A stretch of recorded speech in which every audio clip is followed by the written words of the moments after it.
Hello friends, welcome to my channel. Today we are going to discuss the present condition of Pakistan. How Pakistan became a failed country. Failure of Pakistan. Pakistan has been facing a number of crises in recent years, including political instability, economic challenges, and security issues related to terrorism and extremism. The country has also struggled with issues related to poverty, corruption, and human rights. Some of the root causes of these crises include a lack of strong and effective leadership, a weak system of governance, and limited resources. Additionally, Pakistan's relationship with neighboring countries, particularly India and Afghanistan, has been a source of tension and conflict.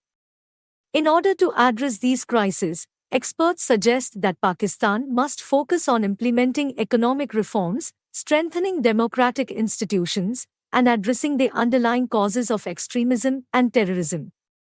Extremism, ideas or actions that are not acceptable to most people. There are a variety of political and economic issues currently facing Pakistan. Some of the main challenges include 1. Political instability. Pakistan has a history of military coups, 1953 by 54 constitutional, 1958 Ayub Khan, 1977 Zia-ul-Haq, 1999 Pervez Musharraf, and periods of military rule, and there is an ongoing tension between the military and civilian leaders, which has hindered democratic development and hindered progress on key issues like economic development and fighting terrorism. This has led to a lack of continuity in governance and policy making and has prevented the country from achieving its full potential.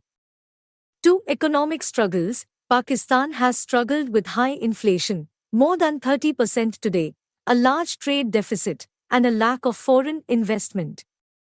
The country's infrastructure is also in need of significant investment, and there are concerns about the ability of the government to fund necessary projects. Pakistan has a high poverty rate and a large trade deficit, and it is heavily dependent on foreign aid. Pakistan has struggled to develop its agriculture and manufacturing sectors, which are crucial for economic growth.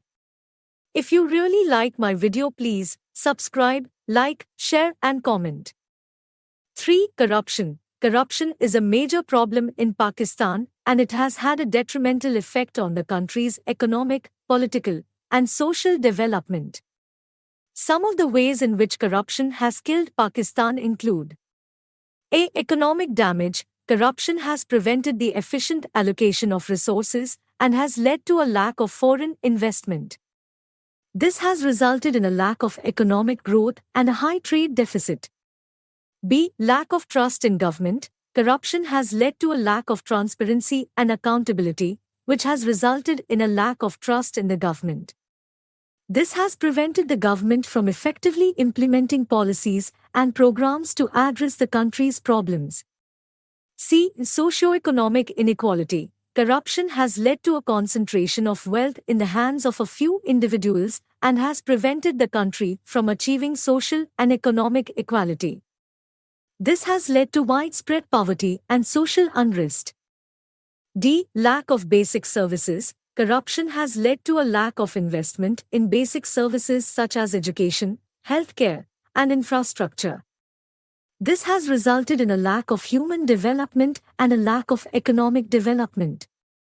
4. Terrorism. Pakistan has been accused of supporting terrorism in various ways over the years.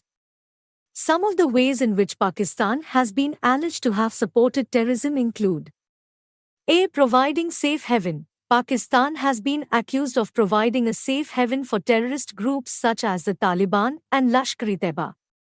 This has allowed these groups to operate and launch attacks without fear of being targeted by the authorities.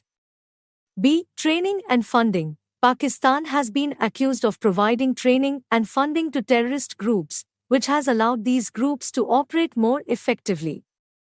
It is important to note that the situation is complex, and the level of support that Pakistan has provided to terrorist groups is a matter of debate. The government of Pakistan has denied supporting terrorist groups and has taken steps to combat terrorism. However, Some experts argue that the support has been covert and not officially acknowledged by the state. 5. External factors. Pakistan's relationship with its neighbors, particularly India and Afghanistan, is complex and often fraught with tension. These relations have impacted the security, economy, and politics of Pakistan. 6. Lack of education. The literacy rate in Pakistan is relatively low, and many children do not have access to quality education. This has led to a lack of skilled workers and a lack of economic development. Coming out of the ongoing crisis in Pakistan will require a comprehensive and long-term approach that addresses the various issues facing the country. Some possible steps that Pakistan could take to overcome the crisis include: A. Economic reform. Pakistan needs to implement economic reforms that will promote growth, reduce the trade deficit, and attract foreign investment. This will require a focus on developing the agriculture and manufacturing sectors, as well as addressing issues such as corruption, red tape, and lack of infrastructure.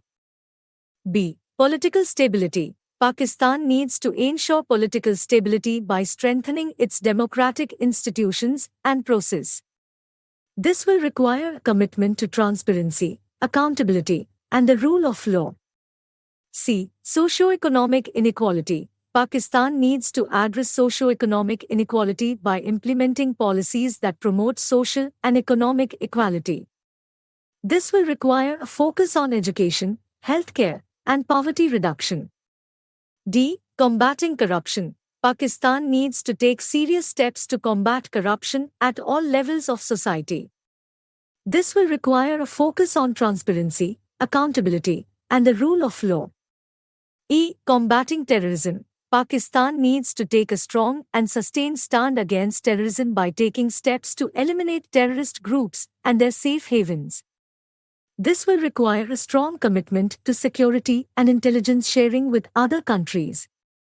F. Improving education. Pakistan needs to improve education by investing in primary, secondary, and higher education, and by providing quality education to all children.